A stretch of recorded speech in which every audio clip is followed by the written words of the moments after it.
We work on issues ranging from climate change, peace and security issues, economic injustice, and migration. By way of example, the Securitisation of Health group has a particular focus on researching and campaigning around prevent and counter extremism, but also looks at the broader issue of policing within health services, which will doubtless emerge as a relevant topic in today's discussion. In 2020, the group published False Positives, the Prevent Counter-Extremism Policy in Healthcare, a report detailing the implementation and impacts of prevent in the NHS. And this report, I believe, is available at the back to have a look at afterwards if you want. And so this report detailed the implementation impacts of prevent in the NHS, including analysis from information obtained through FOI requests, focus groups, and interviews with health workers. These reports can also be found online.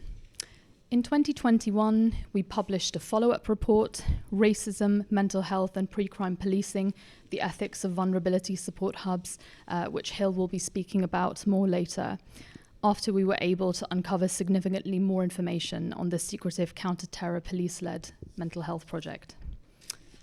Medact has also successfully pressured the government into amending the policing bill, which passed into law in 2022, to ensure that health services are not forced to share patient information with the police on demand.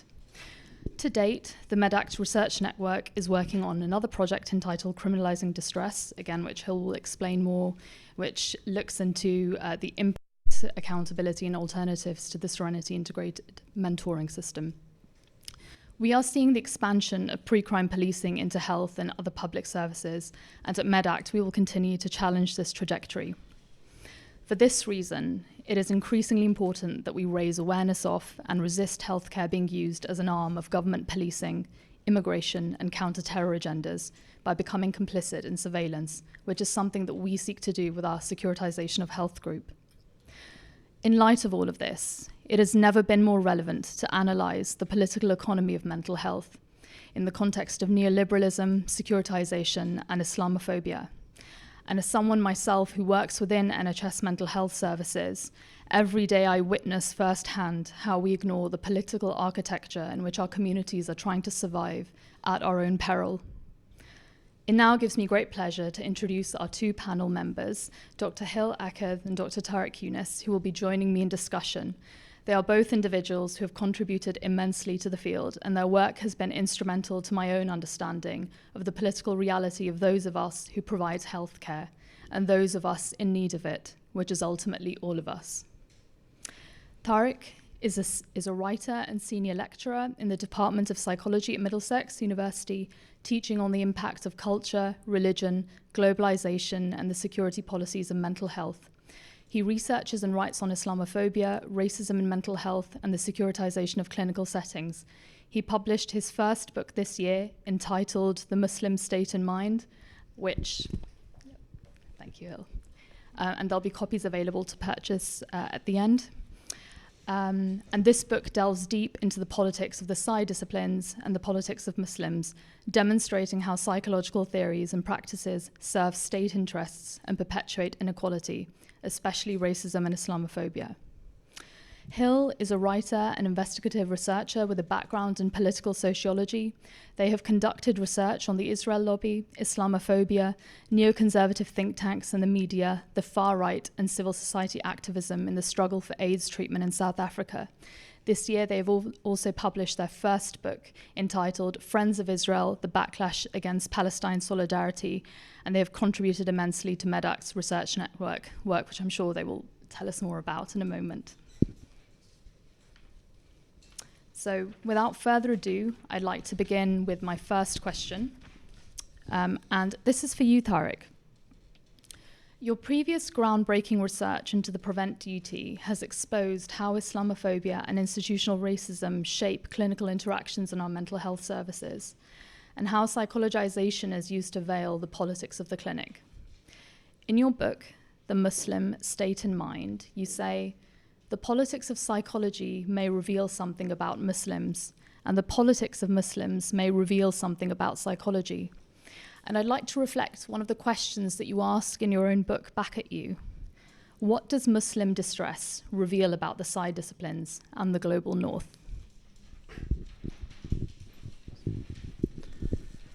First of all, thank you so much for to Medact, to Rosie for organizing this, for Mashal for chairing, and I'm always very appreciative of any opportunity I have to speak with Hill, whose work is always fantastic. So, yeah, I mean, I think this book and that question was sort of the main inspiration for much of my thinking and much of my work as of late. And I think it's very easy for me to get lost in theory, but I think bringing in some cases, and the book actually really begins with cases and often just sort of reflects on the cases.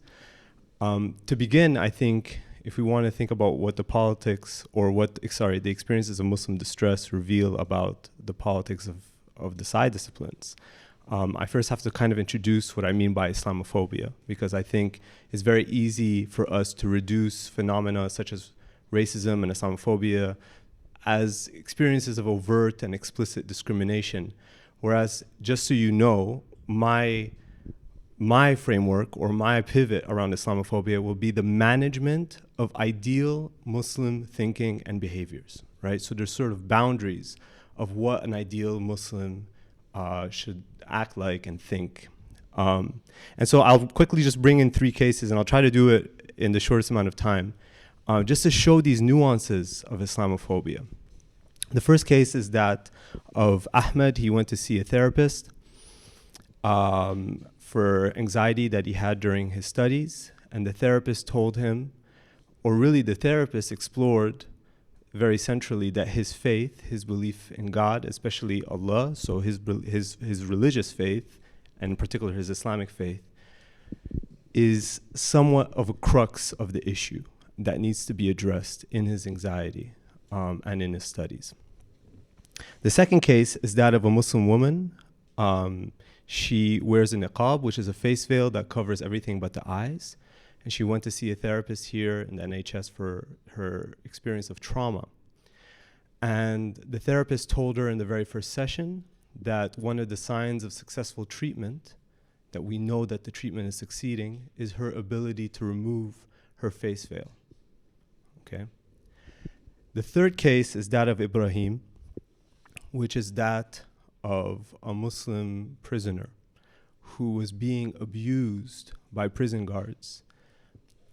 And not to, I'm not going to Quentin Tarantino this talk. I usually build up towards saying how prisons are, in fact, really acute places of incredible Islamophobia. I'll just mention that here right now, that prison settings are very, very discriminatory towards people of Islamic faith.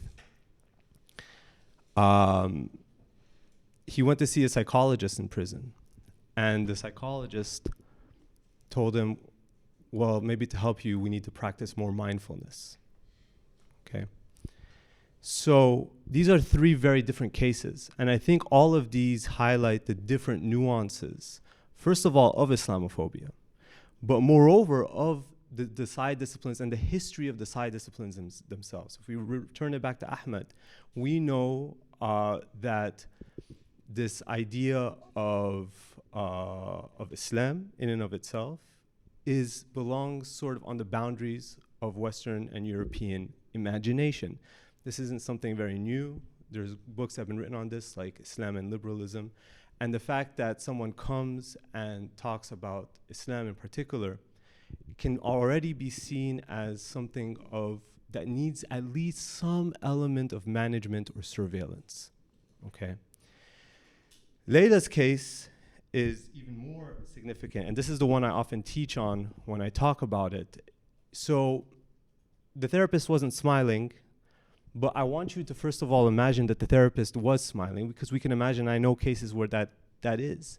The therapist here is inviting her towards liberation, right? And where is this coming from? This is coming from a history that we know very well, that the Western world has positioned itself as, the Iraq War was famously justified on the liberation of Muslim women from their religious and cultural contexts. And so immediately here, we see how this enters very organically into the therapeutic setting of what is considered healing, right? And this already reveals the very politics of healing. Now, this is something that's not new. We've known for a very long time that the very concepts of illness, of healing, is all political, right? How do we define what is going to be healthy agency, healthy abilities to live day by day, is all politically contingent, right? And so we see that very clear here with Layla. With Ibrahim, I think even more so is what is erased and what is found legitimate in experiences of distress, right? In a way, recognizing some forms of Muslim distress would be a form of political legitimacy of what environment this Muslim is experiencing, right? And so I'll go into this in a much more detail later, but I think in all these cases, we recognize that mental health and the side disciplines are not apolitical, and that's really the main point that I want to highlight. And we can recognize the politics of the side disciplines, not necessarily just by looking at them individually, and just looking at interventions and looking at cases like that, but we can look at them then distinctly through policies, like security policies, like neoliberal policies. All of this is something that I unpacked, but I'll just leave it at that for now. Thank you, Tarek, for your answer. There's a couple of things that I actually wanted to reflect on before I move on to the next question, if I may. When I was reading your book, where you were talking about, and I don't know if it's something you're going to address later, so apologies, but you talked about this idea of sort of the psychological contracts between Muslims and the state, and this idea of sort of you talk about Islamophobia being this idea of sort of managing Muslim citizens in sort of to express themselves in the best way possible, and you explore this idea of therapeutic citizenship, which all I think are probably quite new terms for people who. Oh, sorry. I realize people online haven't been hearing me, so I just quickly repeat myself.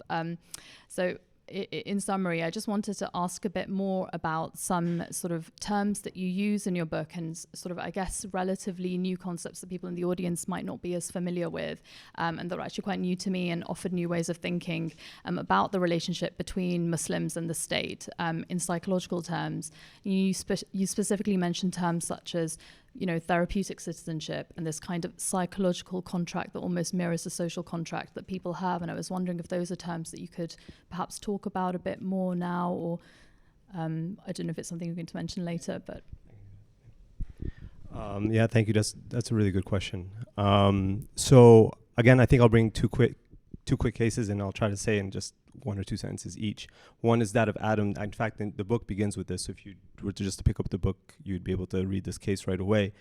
Adam is someone who experienced police violence, and he felt that the only recourse he had in being able to demonstrate that the police actually hurt him was to go see a psychiatrist, right? And I think there's something there where he felt that he actually had to fake a trauma response to be able to hold the police accountable.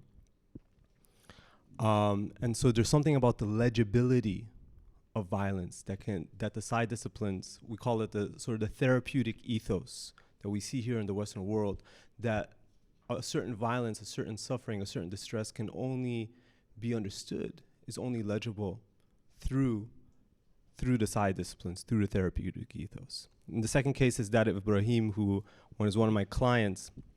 It's actually the same case that I mentioned earlier. And he mentioned on his own that he felt he's been seeing many psychologists, and he felt that inevitably for him to be seen as a member of society again, he had to think less like a Muslim and more like a psychologist. And so there's this legibility, there's this language to the side disciplines that allows certain people to be seen and heard, and other people to not be seen. And I think, that's where this idea of therapeutic citizenship comes in, among other ideas. But I think what I think here is important for Ibrahim's case is this element of psychological contract, that for him, he's seen on the boundary of society. He was charged with terrorism, even though all the charges were dropped.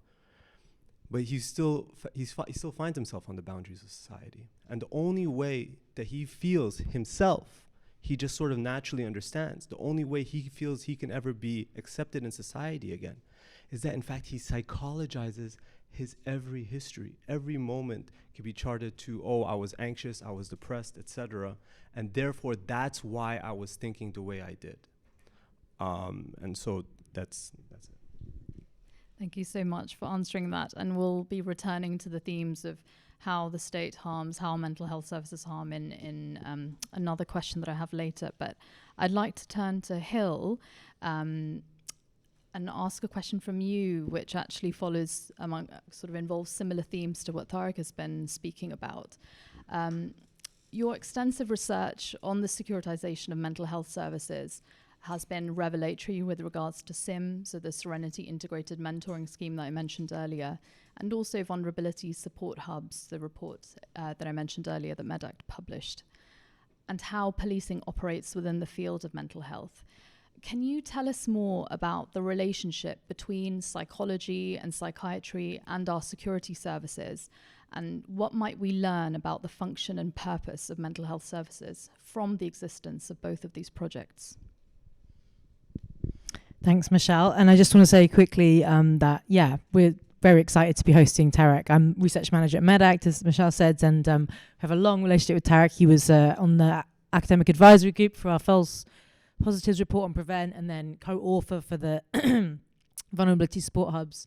And he's also on the ethics advisory group now for our Criminalising Distress. So, and I just finished your book today, Tarek, and it's fantastic. I've not read a book of bringing in so many different ideas and with such ambition for a while. And also, you're an incredibly engaging speaker, so I'm sorry if I don't quite do justice, but thanks so much for inviting me to share the panel.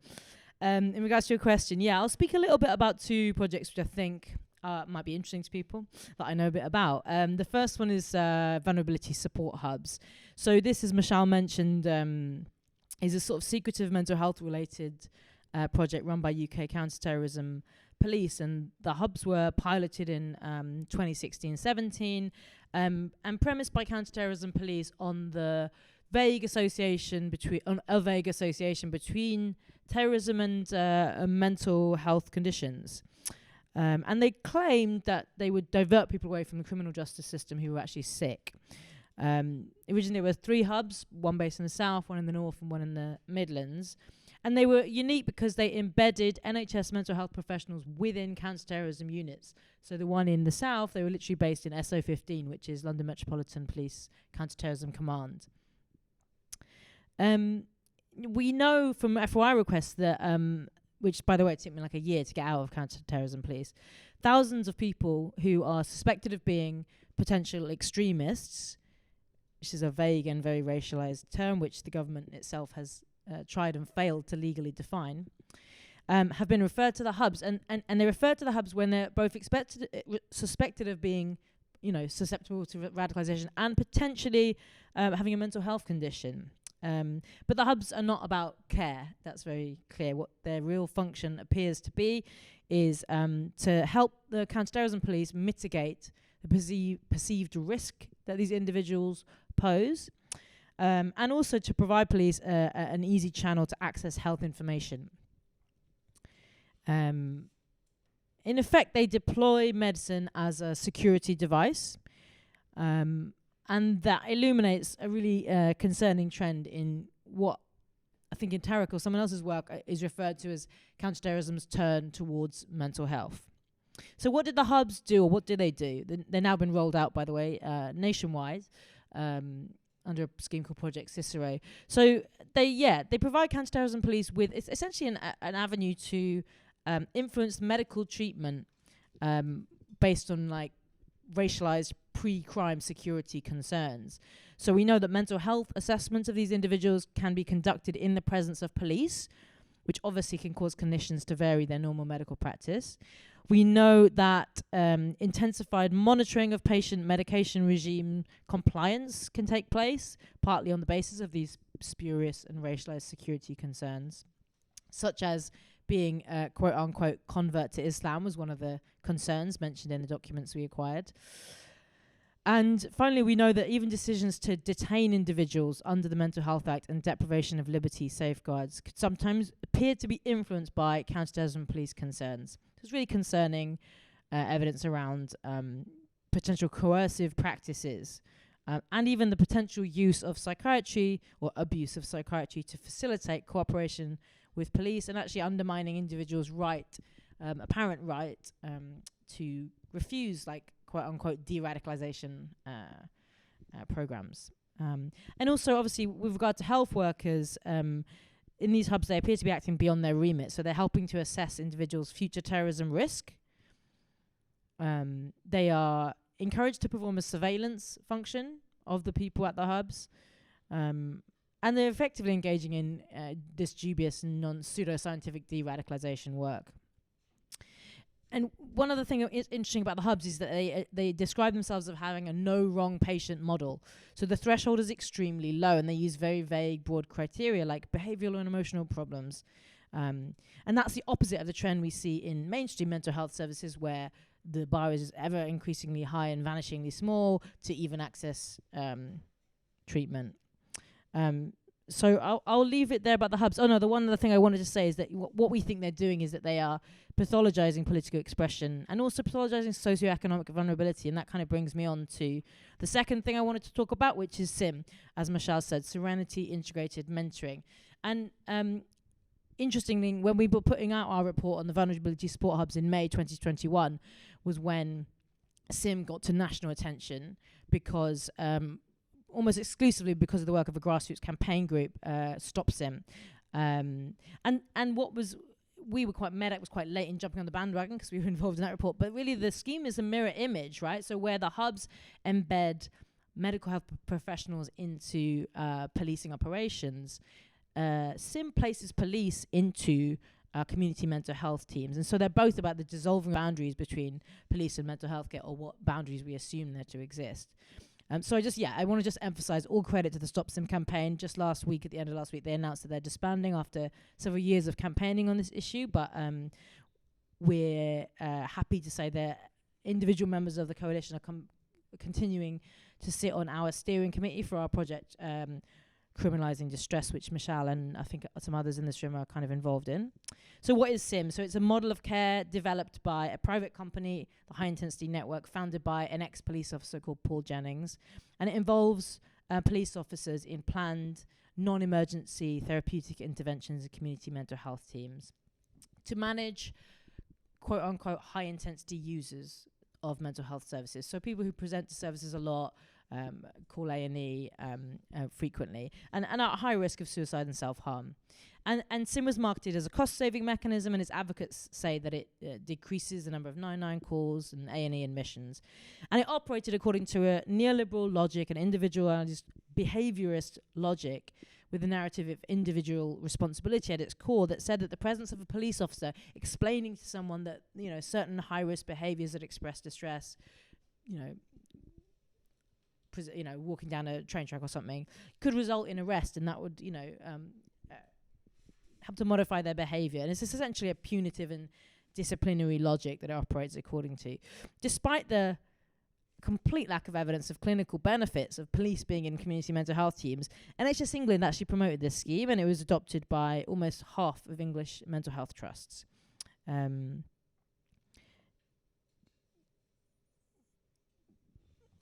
There's quite a long history about Stop SIM being invited to sit on a working group by NHS England.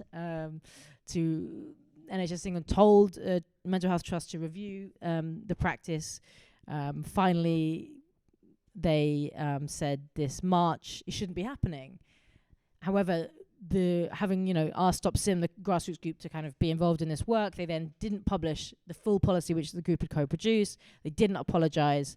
And there's actually no clarity on whether the criminalisation of distress is going to be actually effectively eradicated. I feel like I'm waffling on, so just to say a couple of things very quickly about the commonalities between these schemes. I think the securitisation of unmet need is one in the context of austerity, and both schemes are like police innovations, and they're about mitigating perceived risk. both are about coercion as opposed to real consent, and both are clearly about criminalisation and blurring the boundaries of two supposedly distinct professions, and information sharing as well. So there's very complementary logics, which I think are quite worrying in regard to like how easily they seem to kind of merge, and also how little resistance has been put up to both schemes. And it says a lot about the complicity of the side disciplines with the state. And I just want to pick out one quote from Tarek's book. It's actually a quote from David Theo Goldberg that you quote, which is that the neoliberal state increases its interest in social control as social welfare is eroded through austerity and privatization. And I think that says a lot about why the hubs had this like super low threshold, because Muslims were seen as securitized subjects, so they didn't even need to be mentally ill, and they were, told you need to be in this space. And at the same time, people who were on the sim were basically, their distress was not seen as a security threat, and they were purely seen as a burden on the state, and so they were just told to try to be managed in a securitized way by police. And I'll leave it there. Thank you so much, Hill, for that answer. I want to be able to reflect a bit on what you've said, because it's so rich in terms of describing both the projects and the work that you've done. And I think what has struck me personally as someone working in the NHS and working in mental health services is that although these projects on the surface seem to be sort of innovations, there's nothing really about their components that is particularly new.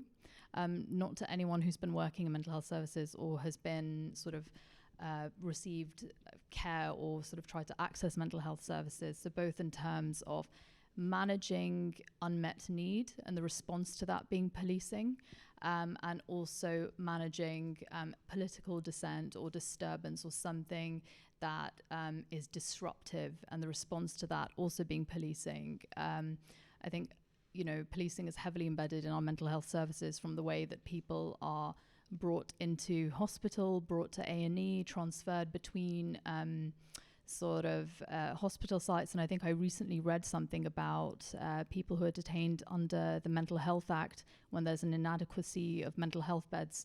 I think I read somewhere that they had been offered beds in prison instead. And so these two states are almost seen as sort of kind of interchangeable in many ways, and the two services are very heavily embedded with each other. And so it seems like a very natural extension that then you would have something like vulnerability support hubs, which would just be seen as kind of another extension of, for example, forensic mental health services. And it actually really reminds me of the FTAC model, which I'm not sure if people in the audience are familiar with, the Fixed Threat Assessment Center, which kind of works on a similar basis from what you're saying, where people who sort of write to high-profile individuals in government or the royal family are sort of screened by the police, and it's decided whether that's driven by a mental health problem or whether it's not a mental health problem and it's something that the police need to deal with. So the boundaries are very much dissolved, and that's why all of this has been possible. I'm also, from the perspective of sort of serenity integrated mentoring, this idea of sort of the police coming in to manage people who whose needs are not being met, and the response to that being sort of very punitive. Again, in the context of anyone who's worked in mental health services, where there was recently, I think last year, perhaps, or the year before, a paper published about mental capacity assessments being done on people presenting to A&E in a sort of suicidal crisis, asking for help and being told that they had capacity to make decisions around ending their life from mental health services, despite the fact that they were actively seeking help. So that's the context for these programs. And I think it's really important to kind of keep that in mind, that this isn't something new that's coming in, and that there's a context in which it very easily becomes enmeshed. And that's why I think it's really important to talk about it, because this will not be, unfortunately, the end of it either. And I think we need to kind of really be mindful of that. And I guess the final point that I want to reflect on also is what has been the response to mental health services as well, in terms of austerity and the unmet needs of people. So we saw last year in June, the Royal College of Psychiatry released a statement in response to the cost of living crisis, as it was termed, which I think we should just call it poverty. But their response was that we need an urgent cash injection, if I remember the quote correctly, for mental health services. So the idea that, you know, people who are struggling to pay their bills, struggling with housing, with their rents going up, with, you know, lack of access to green spaces, education, all these things, the response to that needs to be more mental health services, specifically medical mental health services.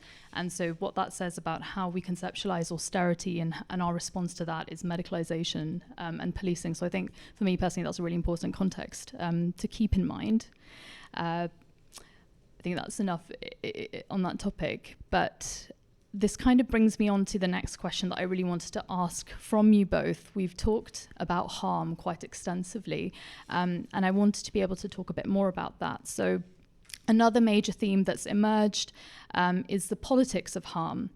Who is allowed to be harmed and who is not? How mental health services respond to this harm, and how they create harm, and how, as you explore in your book, Tarek, and you mentioned this briefly earlier as well, that marginalized groups such as Muslims use mental health framing such as trauma to try to obtain accountability and recognition for the harm they experience due to state violence.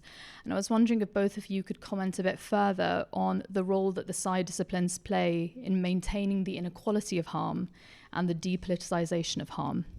So, I don't know. Would you like to go first?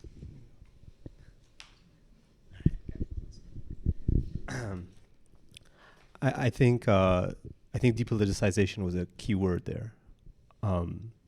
Actually, just maybe jumping off what Hill was just mentioning about the vulnerability support hubs, I think one thing that struck us in the FOI reports from the police, where you had mentioned, you know, there was. So imagine we're just capturing a bunch of people, we're assuming they might be extremists, right? They're largely Asian young adults. The majority of them are Asian young adults. We know are referred for extremism for numbers of reasons, that many of which are incredibly racist, but put that aside. So now they're getting a mental health assessment, and the police make a remark which is very, very fascinating. It's one that anyone who's interested in the sociology of mental health or history of mental health would be very familiar with. There's these bars of what kind of mental health assessment actually these youth, you know, what do they have? And one of the largest bars is emotional dysfunction, right? And one of the shortest bars is distress.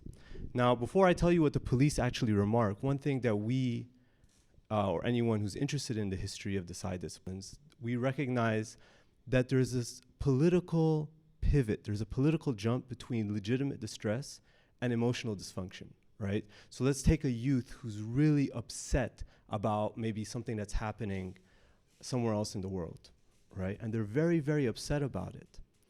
Now, if that's distress, then that's giving it some sort of political legitimacy that what that youth is experiencing, you know, that youth deserves to experience that, right? But if you call it emotional dysfunction, what are you saying? You're not saying that there's any legitimacy to the incidents that are occurring around the world. You're saying that that youth has a problem with their own emotional configuration, right? And so that political pivot between distress and emotional dysfunction is very important.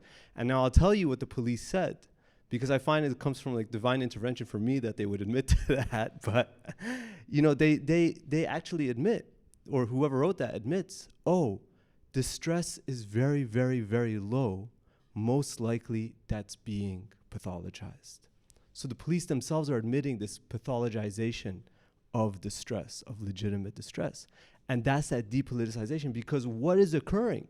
The moment you pathologize, you're immediately depoliticizing. You're taking away from the significance of what that person, how maybe people should be experiencing a certain socio-political climate or conflict. The second element of depoliticization I bring in that I think is really important in terms of how the PSY disciplines contribute to harm or reframe harm, reframe vulnerability, is that of Khaled. There's a case of Khaled. He has a lot of love for he has a lot of strong emotions for what's occurring in Syria. And there's a long story whereby he tried to help out, and then essentially he was being charged for terrorism for trying to help out the Muslims in Syria.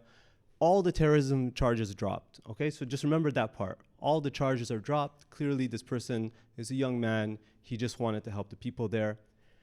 The probation officer, however, didn't want to let it go. And the probation officer said that, in fact, the fact that he's so emotional, the fact that he has this deep desire, this too much obsession with what's going on somewhere else in the world is pathological, right? It's this vulnerability that can always constantly be, that's always constantly on the verge of, or if not itself, a psychological vulnerability, right? And so it's important there how that is actually construed as harm, this love that he has and this concern that he has, right? Again, depoliticizing it at the same time. And I think I'll just end this then also with, I think very, very personally, as someone who, a long time ago, I used to consult for the police in Montreal. And I know this from just in general of my interactions over many years.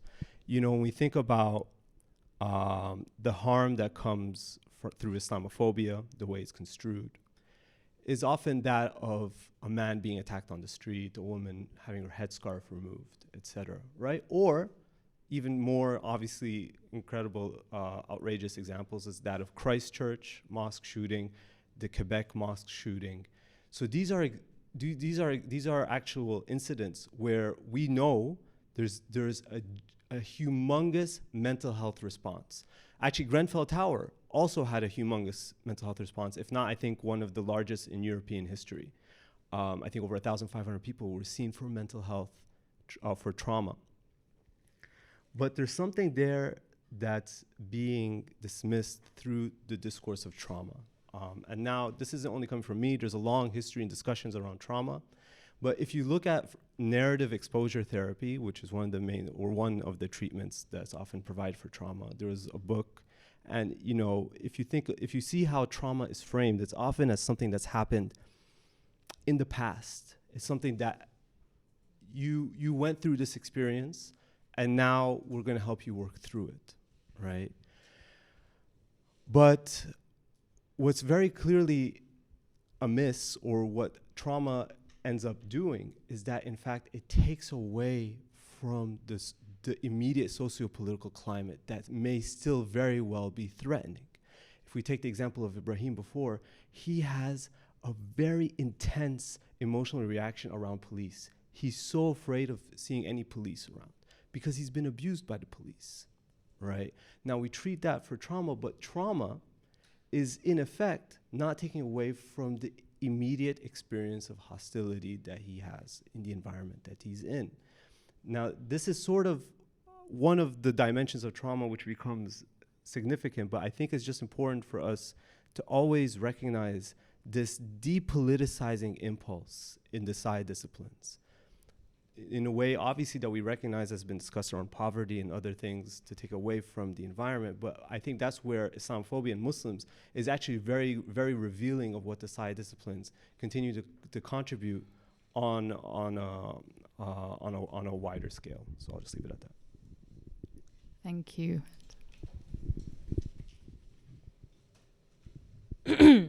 Yeah, I when you were talking, I was thinking there was connections with SIM. I guess, you know, with SIM, with Serenity Integrated Mentoring, there's we're talking about different demographic here. So rather than racialized Muslims, the overwhelming kind of characteristic of the demographic of people affected by SIM seems to be a gendered one. So SIM is heavily associated with personality disorder pathways and prejudices. So BPD, borderline personality disorder, or EUPD, emotionally unstable personality disorder, are diagnoses which in themselves are highly controversial. They're overwhelmingly assigned to women. And very often from the data that we have, which is limited, it seems like the people who were placed on the SIM scheme had long histories of abuse often, and having been survivors of abuse, for example. So in this case, you know, rather than that trauma being recognized, and as you were talking about, Tarek, seen as a legitimate and unsurprising response to be in emotional distress and severe emotional distress as a result of those experiences, and for that to be a logical reaction. These people, predominantly women, are deemed to have disordered personalities. So the real trauma is not recognized in this case, and actually they're, as I said earlier, kind of effectively just being viewed as a troublesome burden on resources and a drain on resources.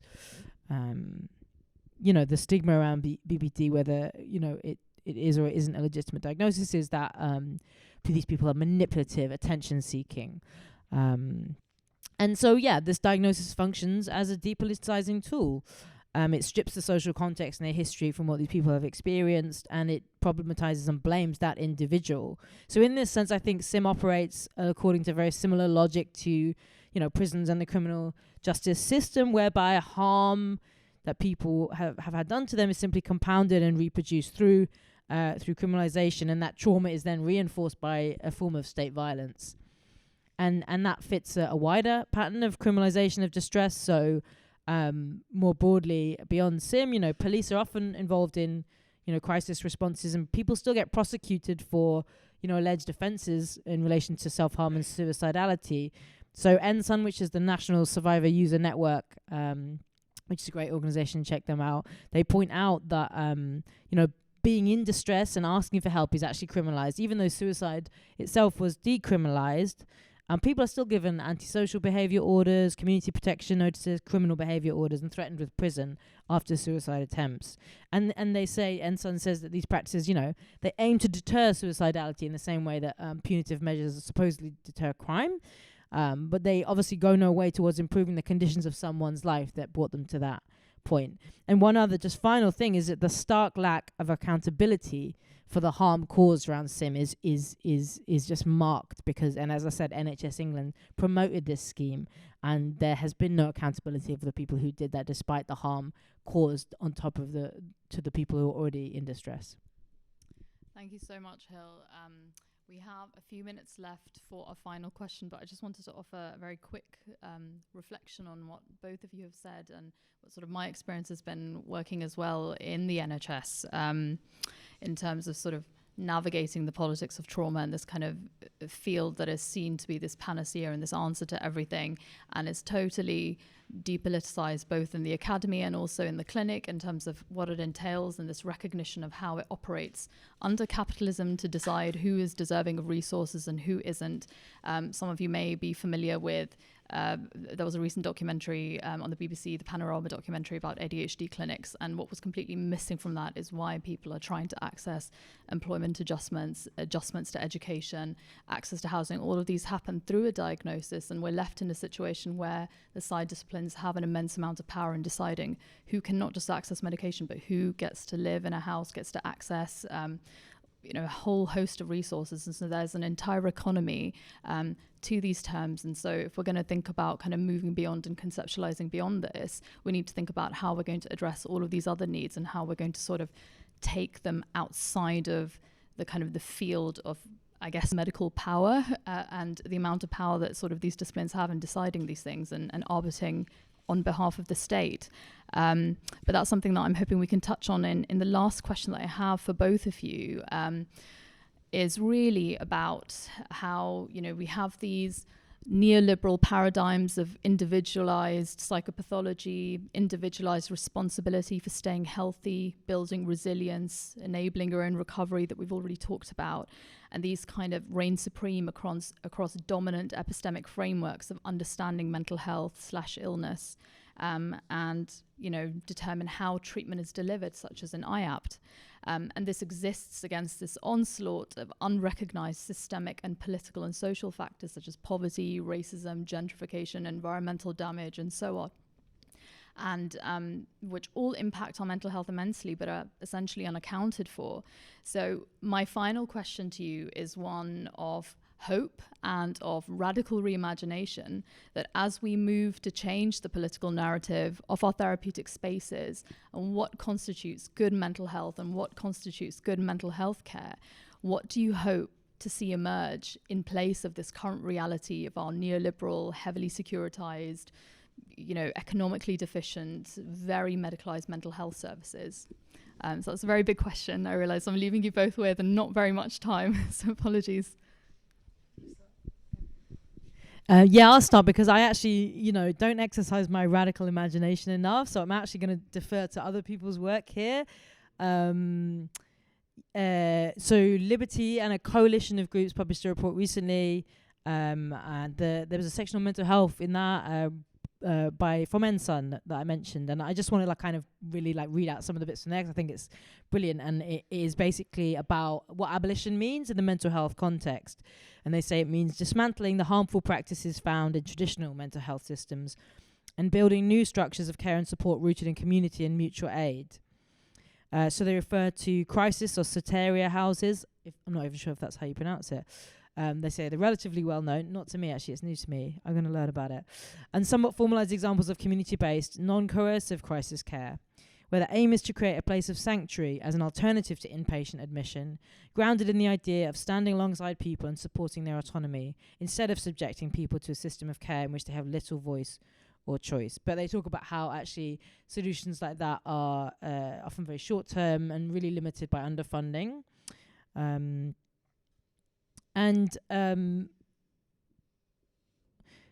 also say that the other key point I guess I wanted to report is that they saw that abolition is not just about destroying prisons, right? It's about building systems in society in which we create conditions in people's lives where they don't get to the point of crisis in the first place. So they make 3 demands for kind of things that we could do right now. That report is structured on demands for today and demands for tomorrow. And the things that we could do right now are an end to all forms of punitive interventions in schools, hospitals, and the community. Funded and sustainable spaces for people to go in crisis when they need help with genuine care, including residential care, where support is on their own terms, and we acknowledge that help is not neutral and there are power relations there. And finally, resources for communities to take care of their own, to take up space, to organize together, and to flourish. I'll leave it there. Thank you, Hill. Tarek? So I actually really appreciate all those, I think, very important and significant sort of practical examples. I think just to build on that, I think for me, when I have these discussions, especially with mental health professionals, I always like to just introduce the work of Frantz Fanon. He was very important in introducing something called a sociogenic approach, right? I think there's something very significant in that we can take one person's distress, right? Rather than what we're often doing right now is that we're pathologizing an individual's experiences in often what's very toxic climates. Frantz Fanon turned that logic on its head. We can take just one person's distress, and in fact, we can potentially diagnose the sociopolitical climate itself, right? And I think it's that shifting in gaze, that shifting in view, which I think many people do sort of naturally and organically, maybe not everyone, but I think just to say it out loud is just important for us to start thinking about how do we diagnose the sociopolitical climate that we're in. Now, the British Psychological Society, and this brings me to my second point, I think there has to be, a wide recognition of the experiences of mental health professionals. The British Psychological Society, I think, had a survey done in 2015. They found many therapists are depressed in the NHS. Many feel like they're not actually able to do anything to address issues.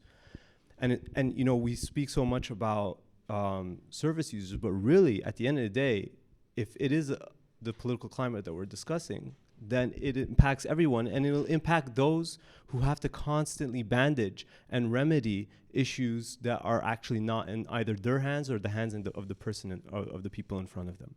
So I think there has to be wider recognition of not only the politics of distress, the politics of mental health professionals, and then obviously that of interventions.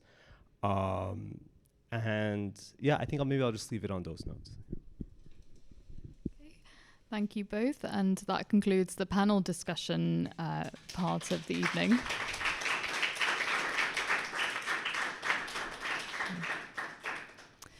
We're now able to take questions for Q&A. Rosie, I don't know if there are also questions online? Yes. Okay. Okay, great. Well, we're able to start in the room. I don't know if anyone has any questions that they would like to ask. Do we need them to come up here? Yes, you might have to. I might stand so that it's not so intimidating to have to come and walk all the way up here. Is there anyone who'd like to ask anything? Thank you.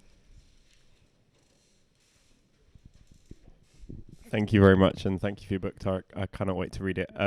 I had a question about actually on mental health professionals, and when you have these conversations with colleagues, how do they normally go? Is it a generative conversation, or do you feel like there's also stuff that they're bringing into that conversation as well, that either enlightens it or makes it more difficult to have?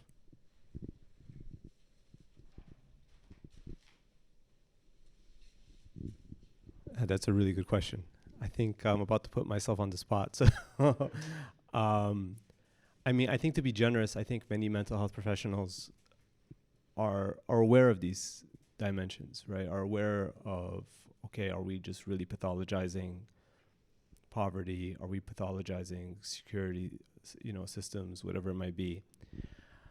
I think, though, on a much more profound level, I think there's just a greater spirit of everybody needs therapy, right? And, we need sort of a therapist for everyone, and there's a mental health solution system to everything. I mean, Hill had mentioned that sort of that wider integration of, I think, Mashal, you mentioned that wider integration of mental health in everything. We also know about mental health professionals being integrated into schools, right? So we know there's increasing levels of suicidality in schools, and so it's sort of like everybody needs a mental health professional. Everybody can get a pill, and I think this speaks to the wider that therapeutic ethos that I discussed before. That inevitably, I think there is this inescapable framework whereby it ends up always being that belongs to a wider, I think, discussion. When it comes now to particular discussions about, let's say, security or Islamophobia, I'll be honest with you. I think most people were completely oblivious to like vulnerability support hubs, SIM. I know anyone I speak to about SIM, or no one's aware of these things. So I think there's a general ignorance of anything like outside of what's directly in front of them. So, yeah. And maybe then the negative sort of end of all these stories, that I've spoken to also many mental health professionals who feel like this is how it should be. I mean, I don't think I've spoken to only one or two researchers that I know who look into I guess you can call it the political affiliations or leanings of mental health professionals. There aren't that many studies on that.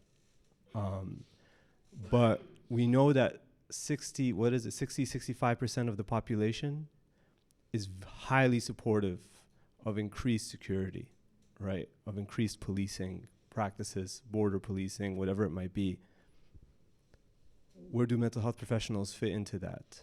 I think there's really big question marks about who becomes a mental health professional and how that actually operates in a practical sense. Thank you, Tarek. And I'd just like to sort of, I guess, slightly add on my own comments and experiences in response to that as well, in that, ideally, if we were to address a lot of the sort of social and political factors that affect the health of our populations, lots of mental health professionals would probably be out of a job. So I think it's also slightly an existential issue for lots of people as well, and that kind of having to confront the reality of what it would mean to actually acknowledge what it means to change the political reality, how that would change power dynamics between mental health professionals and their patients, and especially within the medical model, which is very hierarchical, very sort of the doctor tells you what to do. That would mean a lot of shift, and people generally don't like giving up power and giving up prestige. So not to be too cynical about it, but yeah, I thought I'd just offer my own reflection as well. I don't know, Hill, if you want to say anything. Yeah, why not? I mean, the question wasn't to me, but it is interesting because the question you asked, right, well, mental health professionals and who's doing it and what their attitudes are, is very relevant to SIM. So a key kind of justification that the trust gave when they were adopting SIM was that, this is going to make mental health professionals' lives easier. And when NHS England ordered mental health trusts to do the reviews, they overwhelmingly, some sort of vaguely reached out to service users and unsurprisingly didn't get lots of feedback, but they gave these glowing reviews from the police and from the mental health workers and saying that, SIM was excellent, and it was a sad day when it finished. And that is pretty disturbing for us as an organisation, who represents, has health worker membership. Obviously our members are not like that. But it does tell you something about the profession and how, as you were saying, Mashal, earlier, SIM didn't come out of anywhere, and these securitizing and coercive and punitive measures are deeply embedded in mental health services and mental health care already, and so it wasn't really an aberration, or it was already quite normalized, and it kind of just was the next logical step almost, and we don't think it has necessarily gone anywhere, unfortunately. Thank you. Okay. Thank you. So I'll answer the first question is, do the panel have any thoughts on the following? Neurodiversity is a term being misappropriated by neoliberalism, which is distorting and narrowing it, as well as obscuring the fact that neurodiversity is also a civil rights movement. This and intersection with disability more broadly seem important sites for change and rethinking mental health and other kinds of care.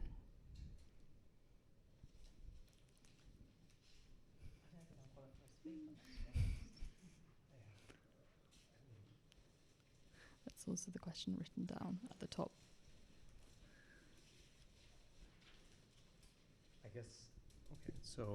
I guess I can speak. I don't know if I can really speak to the misappropriation of neurodiversity, because that's not something I've really specifically looked into. But I think there's a lot of misappropriation through neoliberal policies of a lot of things which have occurred, such as diversity, right? We know that diversity politics has increased significantly in neoliberal policies to give veneer of everybody's at the table, so to speak, but nothing really changes. So I think in terms of within mental health practices, we also know through neoliberal policies, the very idea, it's just important, I think, because I'm not so sure who's listening, but the very principle of austerity is to really just cut back on public funding. That's something we understand, right? What occurs through that, which we see through cutting back of public funding, is an increased responsibilization of the individual. We saw that through COVID, for example, here in the UK, where COVID response was terrible from the government. There was a big push towards people taking care of their own mental health, right? So what we see are increased sort of forms of interventions that are being promoted. Mindfulness is actually one of them, and people have written extensively on the appropriation and the misappropriation of mindfulness within the Western context, and actually what, in fact, the importing of this intervention has done here. And we can already understand that in terms of that process of, responsibilizing the individual to take care of themselves when things are getting more and more difficult. So I don't know if that really speaks to the point of neurodiversity, but I think people have written on how all these concepts and ideas within a neoliberal context are often appropriated very easily for its own design. Thank you. I'd just like to add a thought that I had as well in response to that question, that I think was sort of talking about the neurodiversity movement as a parallel to sort of the civil rights movement, and how all of us benefit from what emerged from the civil rights movement all the time.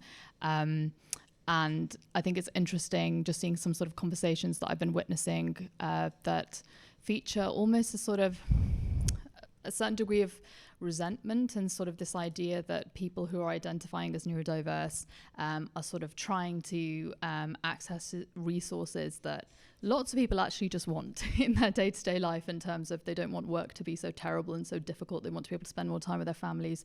They don't want an education system that overburdens them cognitively and makes it impossible to study. And there's this sort of idea, well, the people who are identifying as neurodiverse, they're the ones to blame, rather than actually, again, looking at it as a system-wide thing and this is harming everyone. And really, we kind of need to come together to work on this, rather than sort of turning on the group of people that are actually shedding light on how all of these systems are harmful. And I'm mindful of the fact that there's a lot of burgeoning resentment, and a lot of it is being directed at a group of people that are trying to work for the liberation of everyone. So that, I guess, would be my comment on that. I don't know if you have any thoughts. No?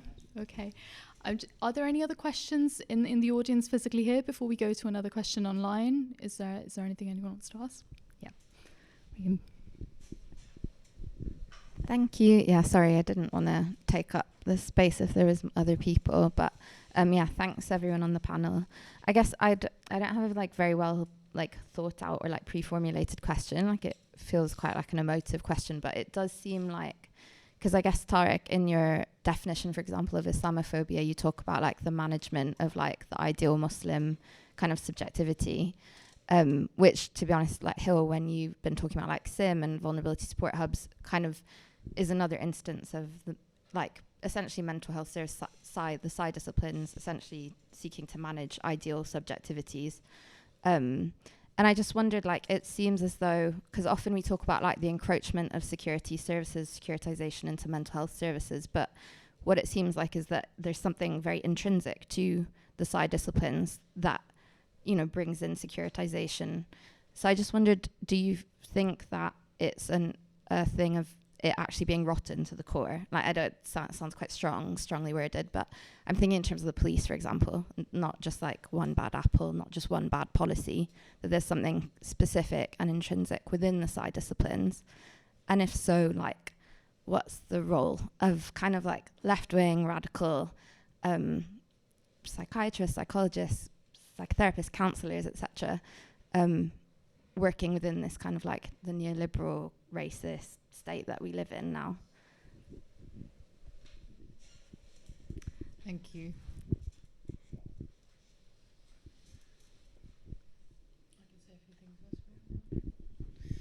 Thanks for that question. Yeah, I mean, I think the hubs certainly speak to, again, the management of ideal Muslim subjectivity, and I think SIM speaks to more broadly just the regulation of emotion and what is a permissible level of distress and how we should feel and how we should respond to abuse, and what that's acceptable and how acceptable that is to be seen in public. And in regard to the question about, you know, are the side disciplines sort of rotten to the core, if I understood the question correctly, I mean, there are groups such as Campaign for Psychiatric Abolition who say, you know, abolition includes psychiatry very straightforwardly. And then Stop Sim, who we've been working with, I think some of the members may take that position as a coalition. They are more agnostic and are more perhaps pragmatic and saying right here, right now, we need to push back against the very worst excesses of like literal police, you know, being embedded in the mental health services. But yeah, I think what we've been talking about today does speak to the, you know, disturbing similarities of coercion, incarceration, violence, racism, gendered violence, that the two kind of practices have in common. And I think that the Ensign contribution to the Liberty Report, it was kind of pragmatic in the sense it had some demands we can make today, but in the long term, we are looking at kind of like a radical transformation in terms of like a liberatory politics of care, I would say, if that's not too vague. Thank you. I mean, I think if we're going to talk about the management of ideal subjectivity in the side disciplines, you know, I'd like to maybe introduce everyone to Foucault. I'm sure anyone here who's heard of Foucault will know that, you know, there's been a large history of people writing about the side disciplines and how they've come to develop as particular artifacts of Western history, right? And in that, there's Foucault, but there's also people like Nicholas Rose. He wrote a book called Governing the Soul in the 80s about, the history of psychology here and its role in managing ideal families and among other things. One thing I can really speak to when you're talking about sort of this idea of its history and if it's rotten, I think is also to its colonial past. And it's sort of, if we recognize that it is, the side disciplines are artifacts of Western history, we'll also see that in its not only deployment, but also in its development of theories and interventions across the world, right? So there's a book called Ruling Minds by Eric Lindstrom, which spoke about the pivotal role of psychologists in colonial projects. We still see that today. And sort of in the formation and trying to understand, in fact, in the very process of legitimizing imperial projects, this therapeutic ethos or the side disciplines has played always an integral role. Now, I think it's really important to say when we're talking about the side disciplines and their history, there's a lot of different threads. I think the side disciplines have very uncertain histories, a lot of like conflicts, internal conflicts, many different sort of, streams flowing into something that's still just many different streams as it is today. But I think it's definitely one to recognize also historically that, I think this is where it's interesting to compare it to maybe other forms of civilizations historically, right? In terms of how they dealt with disability and distress. We definitely can see that the side disciplines intrinsically had this role, like Nicholas Rose calls it the anti-citizen, right? Really in this element of, maintaining ideal, citizens who are economically viable, who contribute to society, etc. We see the very distinct sort of Western or European flavor to that. So I'll just leave it at that. Thank you. I don't know if there are any further questions that anyone has that anyone would like to ask. Yeah, if you'd like to come. You come to the mic, please, just that. Oh, hiya. I'm Eamon Flynn. I'm actually trustee of Soteria, which is the Ensign's beacon of hope. I'm not a clinician or a professional, but I am kind of fed up of mental health services mainstreams, and the harm done to my own son by services has been appalling. And we'd rather just get on with our own communities with lived experience and do it ourselves. There are some models, Soteria houses, in Vermont, in Israel. The idea is that people with lived experience can actually run their own houses with a bit of support, a bit of training and resources, and we want to do it ourselves. So that's sort of the idea behind Soteria. Question for the panel. I mean, in terms of harm done to people like my son and professionals, it is a form of state violence in our own country right here, right now. The restraints on psychiatric wards, the chemical restraints, the physical restraints. What do you think Medact should do about the state violence, in current services now? And two, what do professionals want to do to help people, like families, people like my son, to help them live with their own experience without some independent support, rather than clinical advisory support? So there's two questions. Thank you.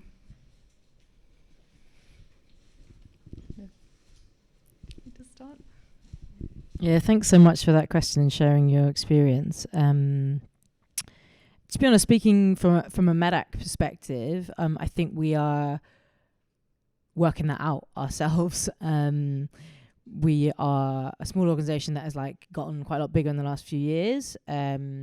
We have for the last couple of years been exploring what it means to embrace an abolitionist public health perspective, position, and are kind of now like exploring what that means in the mental health context. Our Securitization of Health work has, as we talked about, focused a lot on prevent and how the prevent policy encourages health workers to act as like state surveillance on Muslim communities.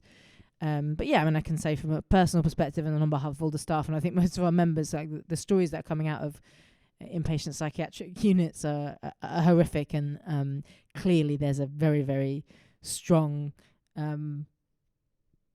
thread and connection between those things and those deeply harmful practices. And I'd like to see us work more on those things in the future. It's like, I hope this doesn't sound like a cop-out, and excuse the phrase, but we have one peace and security campaigner, so we have to choose like what we campaign on, but we're happy to be in coalition with a bunch of other groups who do incredible work. I've already mentioned NSUN, which you sound like you know all about, and other groups, and we sort of see ourselves as, I suppose, like being a link and a body that can try to pressure some of the more mainstream groups to address some of their malpractice, whether it's the Royal College of Psychiatrists' silence on the vulnerability support hubs, or kind of silence for a very long time on SIM. And we're also in a learning process of supporting grassroots and lived experience-led groups and working in coalition with them, not even supporting them, but being led by them. So on the Criminalising Distress project, as I mentioned, Stop SIM are acting as a steering committee, and I'm personally learning a lot from them. And so I hope that we can, do more work on that in the future. That's all I can really say about that, but yeah. Yeah, I mean, first of all, thank you also for sharing your experiences. And I'm sorry to hear about everything that your son had experienced. I don't have actually much to add. I think he'll actually really hit many nails on the head. I just want to bring up that point of state violence, actually, and I think it's really significant that, and I mentioned this actually in the book, I think it's chapter 2 or 3, whereby, when it comes to state violence enacted through the psi disciplines, Britain has a history of seeing it, it's happening somewhere else in the world, right? It's happening there. Soviet Union is doing that, or this country is doing that, whatever, right? But it's not happening here. And there's a history there. Charlotte Heath Kelly specifically wrote about that, and I cite her extensively in that part. I think there's one of the things that we're contending with immediately is this sort of apolitical stance that many mental health professionals themselves are,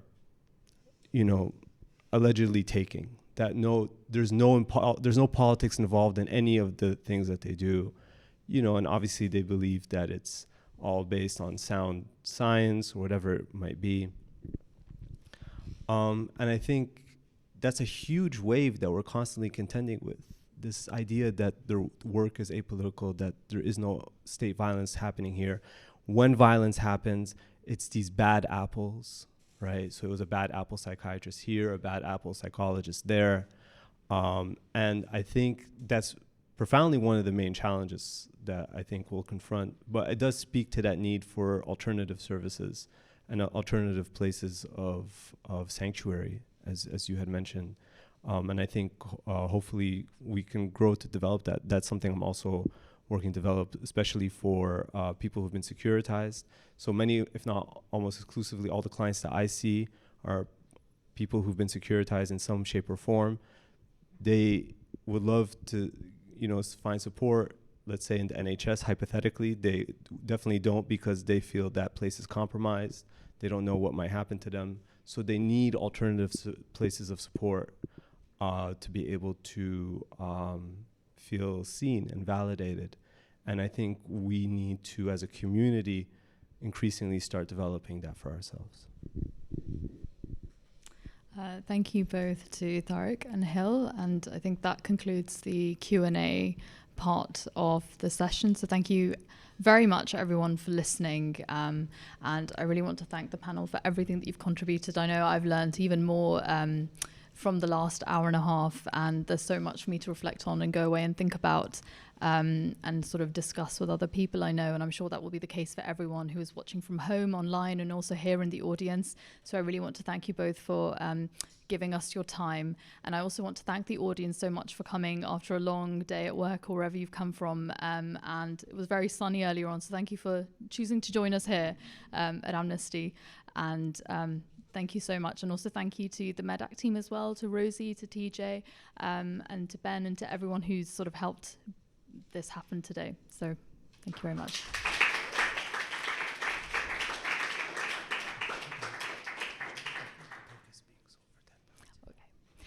And just one final notice, if you haven't already been completely tantalized from our discussion today, I'm sure you will be, but we're also selling Tarek Younis's book. It's on sale at the back there. Rosie's holding a copy for £10 each. So please do pick up a copy. It's honestly, especially if you're working in mental health services, I personally think it's an essential read. But yeah, that will also be on sale. Thank you. I can also very easily give anyone here a PDF copy if they want. Yeah, so you can just come to me. I'll also send you a PDF copy. And sorry, just a quick shout out. You know, we talked a lot about tonight about, like, you know, the political nature of mental health, and one thing of many that cause, you know, people to experience mental distress is poor housing. And I think Geordie was here earlier, who's our economic justice campaigner. So I'd really encourage you, if you're not already involved in Medact's work, please do. There's Geordie, our economic justice campaigner. Talk to him if you're interested in getting involved. If you're a medic and you're interested in getting involved in the economic justice group or any other strand of our work, you can talk to Ben here, who's our organizer. Thanks a lot. Thank you.